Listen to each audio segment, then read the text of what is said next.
It's 1989, and Boris Yeltsin, a rising star in Soviet politics, went on a carefully choreographed trip to the US. 20 минут до самолета. But just as he was traveling outside of Houston, Texas, he made an unexpected request. He wanted to see an American grocery store. And what he saw ultimately foreshadowed the downfall of the Soviet Union.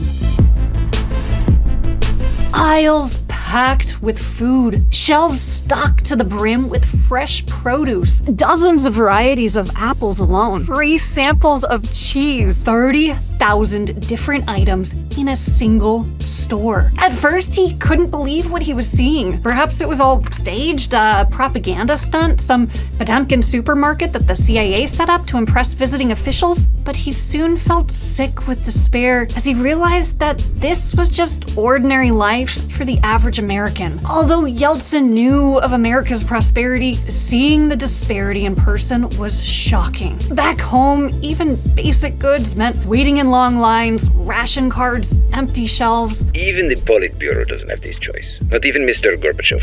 Later, he said that if the Soviet people knew of the abundance that ordinary Americans enjoyed, there would be a revolution. And 2 years later, the Soviet Union collapsed. America, today, is in the midst of our Boris Yeltsin moment.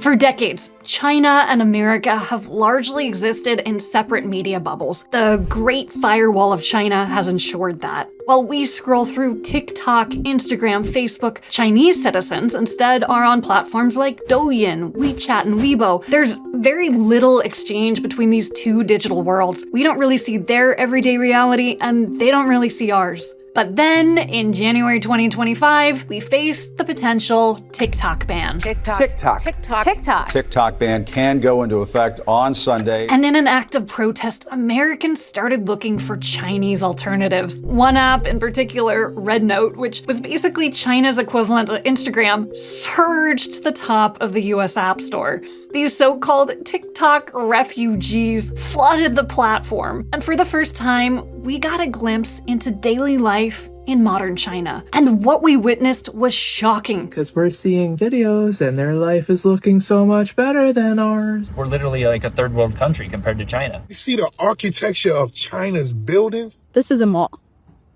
That is a mall. This was our Boris Yeltsin moment. China built 25,000 miles of high-speed rail. The US, 0. They constructed entire cities, new districts, and transit systems in the time it took us to approve a single 2-mile subway extension. After decades of delays, 3 stations are now open. China builds nearly 7 million housing units per year, basically constructing 2 New York Cities worth of housing annually, substantially more per capita than we build. And you might expect that they're destroying their environment to do it, but they're actually growing their forest by 15,000 square miles every year. In 2 decades, they've basically grown a forest the size of France, or 7 times more than what we've done. And China has blown past us in renewable energy. More hospital beds, more ships, more infrastructure, more ports. We look at China and realize that, compared to them, our shelves are empty. Empty not of groceries, but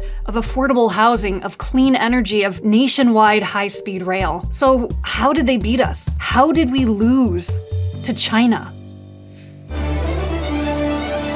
Okay, so here's the thing. America used to be really good at building. We took pride in our ability to come together and create infrastructure quickly and effectively. If Make America Great Again should point to any time period, it would have to be the 1930s to the 1960s, the era of the building state. This is when we built the Empire State Building. It's the tallest building in the world, which went from land purchase to completion in just under 2 years. We built over 650,000 miles of roads as part of the New Deal. That's more than to the moon and back. We constructed and repaired over 30% of all public schools that are in existence today, alongside building a lot of other things, including probably every single horseshoe pit in America. We planted over 3 billion trees and developed 800 parks.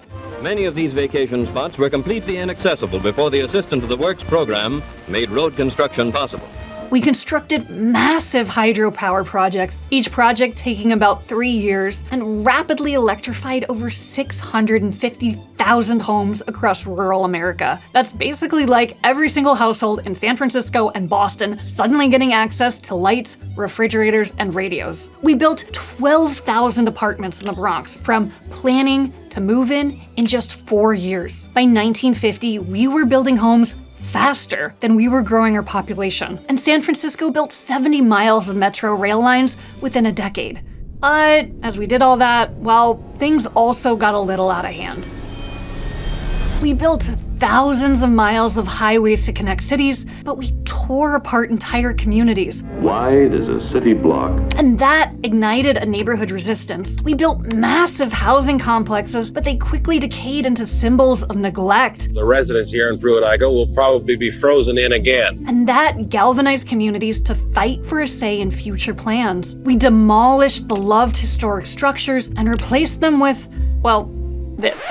And that sparked a wave of public backlash and demands for procedural guardrails. We saw environmental disasters, oil spills, and habitat destruction become increasingly common, provoking calls for stricter protections and the power to intervene. The public frustration boiled over, crystallizing into a movement that demanded oversight, restraint, and a way to fight the consequences of unchecked development. And so it's here that we left the era of the building state and entered the era of the shackled state. Cities placed new caps on how tall buildings could be and how many could get built, giving communities new levers to stop unwanted growth. We created historic boards, environmental reviews, and public hearings, each one adding a new layer of procedure before anything could get built. The backlash to reckless growth crossed party lines. It wasn't a Democrat or a Republican thing. Whereas today we often associate environmental policy with Democrats, it was a Republican, Nixon, who created the Environmental Protection Agency. Clean air and clean water, part of the birthright of every American. And Reagan signed the California Environmental Quality Act. Leaders responded to the public fears of negative consequences by layering on reviews, rules, and veto points. And at first, the rules worked. They prevented harm and gave communities a voice. But over time, the system designed to protect us from negative consequences started preventing us from doing anything at all. And that created a new kind of harm. In the building state, planners steamrolled entire neighborhoods with no way for residents to push back. But in the shackled state, it was so easy to stop development that even a kid could do it. In fact, in 1973, a 16-year-old boy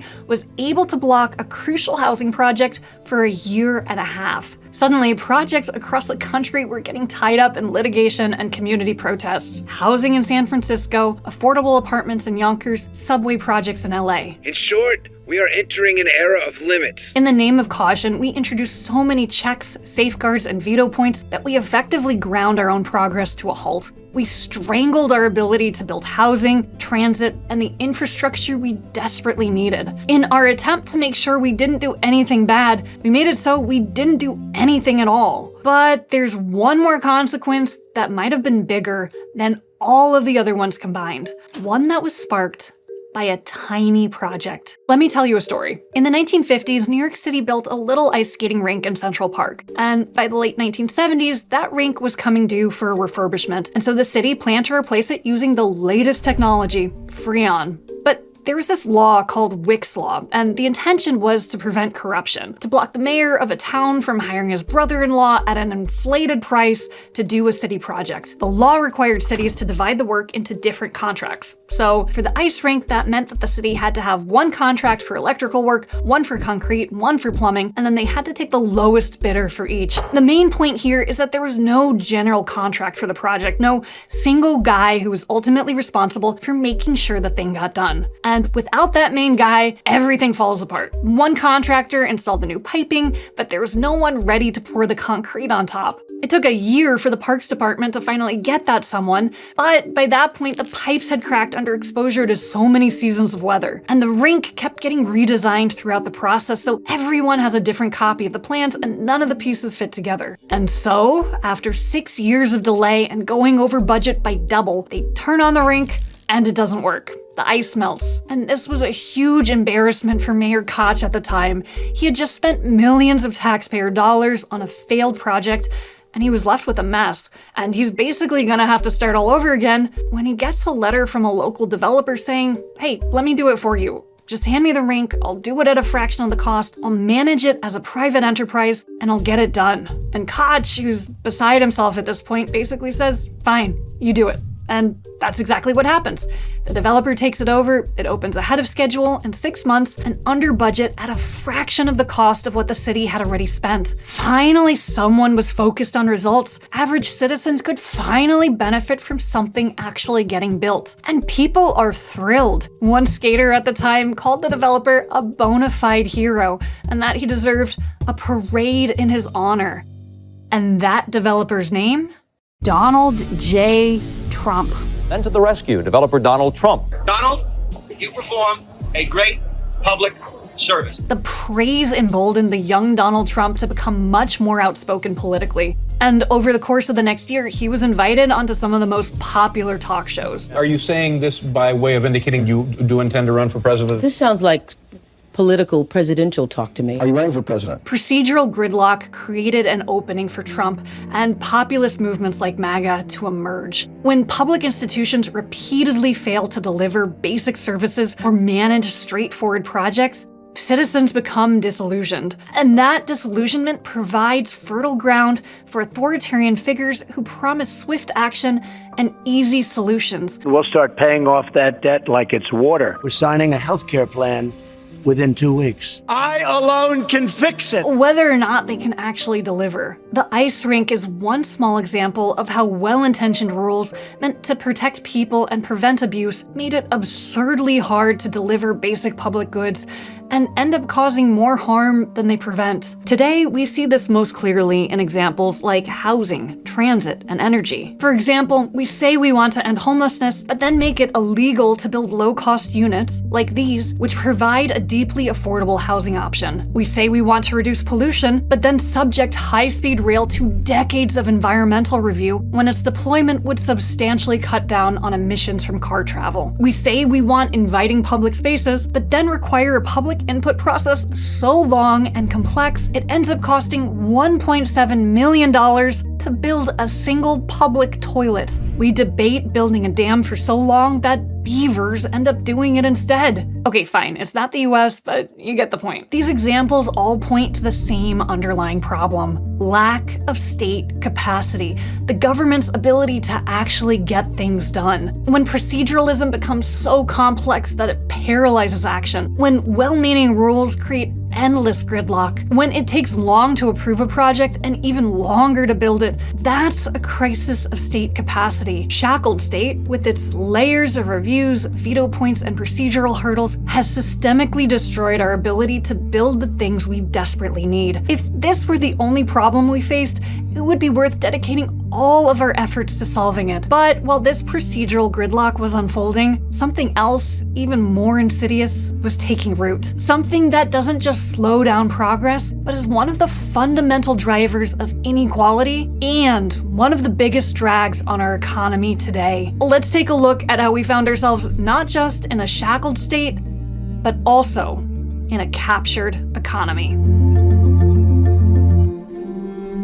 Check this out. This might seem like the syllabus for a regular economics class, but there's actually something a little different. The required textbook costs over $300. And there's no option but to buy this if you want to graduate. This book is nearly double the cost of the average economics textbook. And that's saying a lot given that the average textbook cost has surged over 1,000% since the 1970s. See, the professor who assigns this book doesn't really mind the $300 price tag. He gets a cut of every sale. And to date, he's made $42 million selling his book to students who have no alternative but to buy this textbook at whatever price he and his publisher decide to sell it at. And while that case is extreme, it's by no means unusual. Anyone who's had at least one semester of college has had this experience of being forced to buy an overpriced textbook. Even I took a required math course where the professor mandated that we buy his personal book. And let me tell you, it was more expensive than the alternatives, and it definitely wasn't the best book out there. The college textbook market is rife with abuse.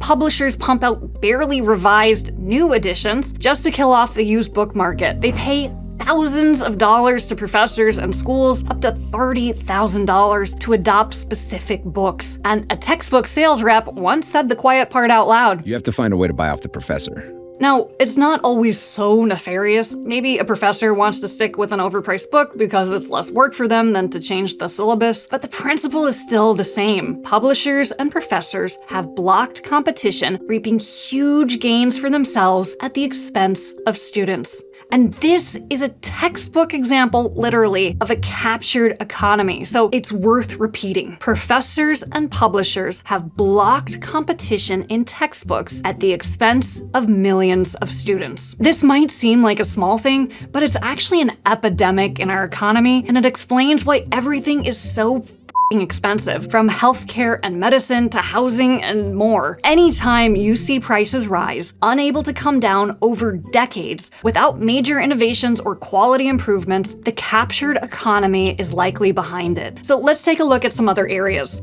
First up, healthcare and medicine. The pharmaceutical industry has mastered the art of gaming the US patent system, taking existing drugs, making the tiniest change possible, and then using that to extend their patent in an effort to block generic competition. We saw this in the inhaler market. There's been minimal innovation in decades, but companies were able to keep prices artificially high, $600 or more, by the way, for a $9 product, by abusing legal and regulatory strategies. So, pharmaceutical companies block competing generics at the expense of millions of Americans. But it's more than Big Pharma. The American Medical Association successfully lobbied Congress to restrict funding for medical residencies and thus limit medical school enrollment. And they also lobbied to restrict the number of foreign-trained doctors. The United States is training just far too many doctors, and the number should be cut by at least 20%. That deliberate policy choice created an intentional artificial shortage of doctors. The US has among the least number of doctors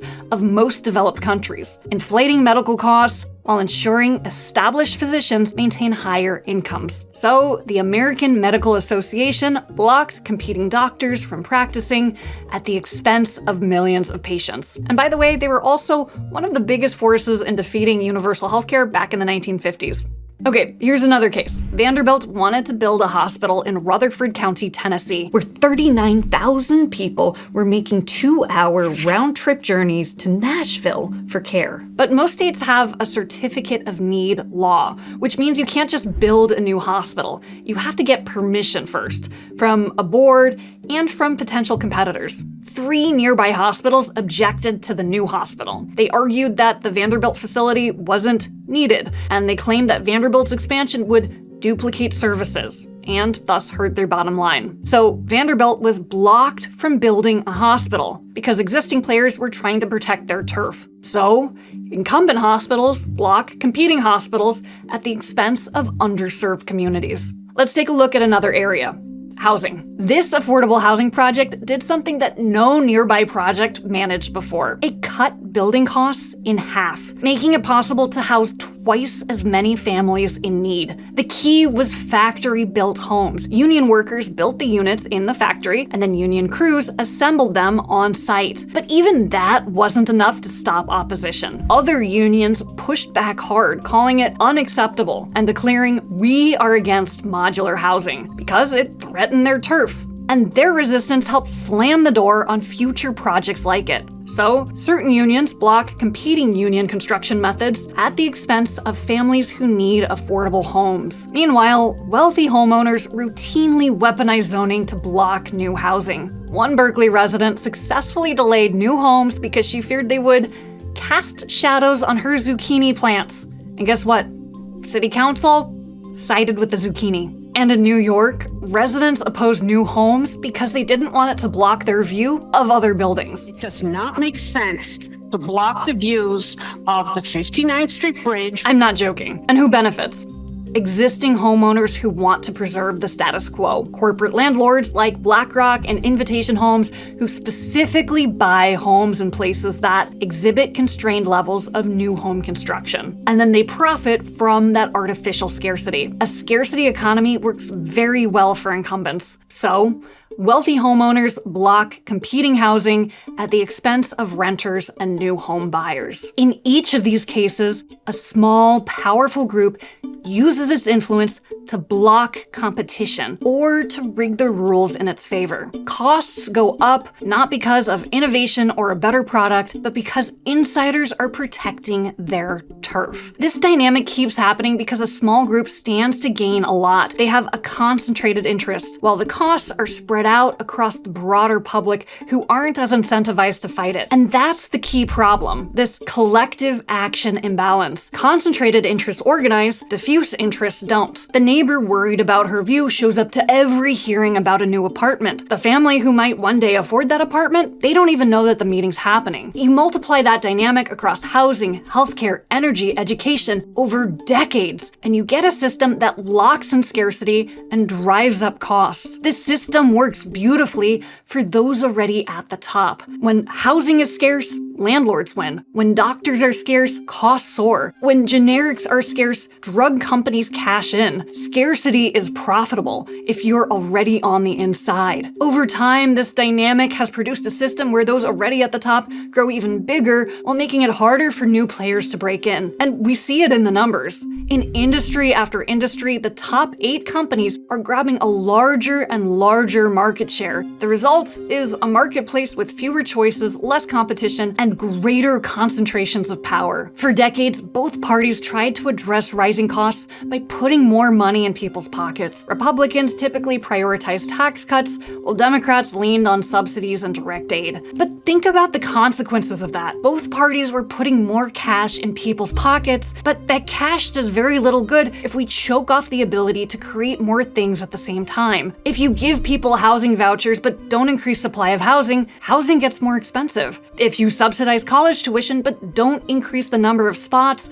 tuition goes up. If you expand access to healthcare but don't build more hospitals or allow more doctors to practice or approve more generics, then healthcare prices soar. And if you cut taxes in a captured economy, then all of these things become more expensive. When you have more money chasing the same amount of stuff, prices go up. We were trying to extinguish a fire by pouring more fuel on it. And the captured interests love this. Every subsidy, every tax cut, every stimulus check, it all flows into their pockets while the underlying scarcity remains. So we've entered into this uncanny economy. We've made it so that consumerist luxuries like TVs, cell phones, and toys are cheap, but essential needs like housing, healthcare, and education have become increasingly unaffordable, far outpacing wage growth. We have both an abundance of the consumerist stuff and a scarcity of the essentials. So what do?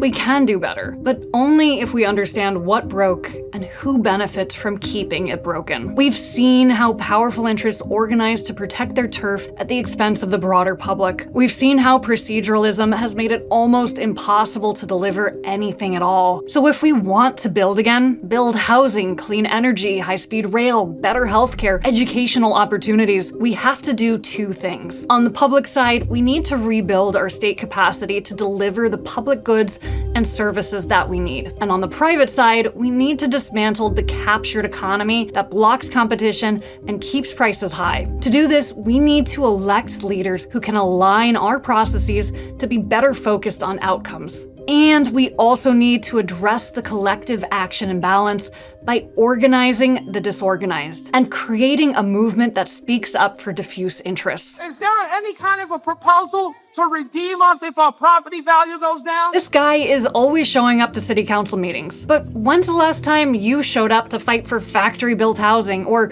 reform pharmaceutical patent laws? Probably never. That's why the Yes in My Backyard, or YIMBY movement, is a perfect example. YIMBY emerged to challenge this imbalance in housing. Homeowners often organize to block housing near them. YIMBYs started showing up to speak for the people who weren't in the room: renters, future residents, young families, and the broader public. They also mobilized to get people elected. And that's the playbook we need for a broader movement. Basically, YIMBYs for clean energy, public transit, childcare, healthcare, education, and more. And that's the heart of the abundance movement. This isn't specifically a Democrat or Republican thing. It's a movement that's focused on results, about addressing artificial scarcity, about building systems that can actually get things done again without capture, that can meet this generation's challenges the way past generations met theirs. It's in this process that we are planting the seeds for the next American state. And it's already starting. Across the country, abundance-focused coalitions are forming. For example, the Abundance Network is connecting elected officials and organizers to share what works. It's helping build a cross-issue, cross-ideology coalition of people who want to fix what's broken and build what we need. Over the past decade, our politics has increasingly derailed into culture wars and distractions. Why this year's Red Cup is making you so angry. The green M&M, you will notice, is no longer wearing sexy boots. And while this certainly boils people's blood, it has very little impact on our quality of life, at least not nearly in the way that accessible housing, transit, and healthcare do. Abundance doesn't solve everything, but it is a blueprint to get us back on track. Now, I do want to go back to a question from earlier. How did China outbuild us? There is a lesson buried in their story.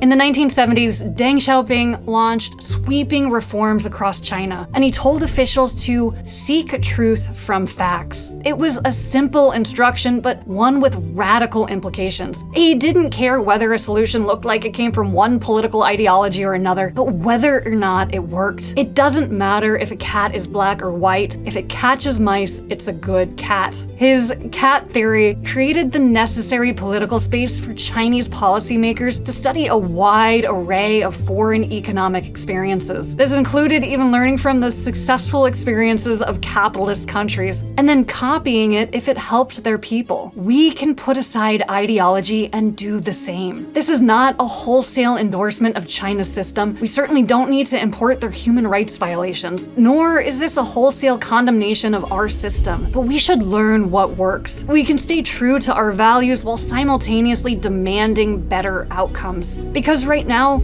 Americans across race, class, party are losing faith that we as a country can get anything done, that the American dream can still be real. And for good reason. A generation ago, 90% of kids grew up and were able to be better off than their parents. Today, just 50%. A nation once capable of greatness is stagnant. And that decline isn't just economic. When costs are unbelievably high and we have an artificial scarcity of basic needs, we stop cooperating. We snap, we lash out, we divide, and trust starts to die. And that's the real cost of scarcity: fear, anger, division. The movements of the past were responses to the crises of their time, and they solved real problems. But if we cling to their structures too tightly, we'll never solve the problems of today. So now it's our turn. We need a system that can build again, a politics that rewards competence, a future where the shelves aren't just full of iPhones and air fryers, but of housing, of healthcare, education, and opportunity. The barriers in our way were built by people.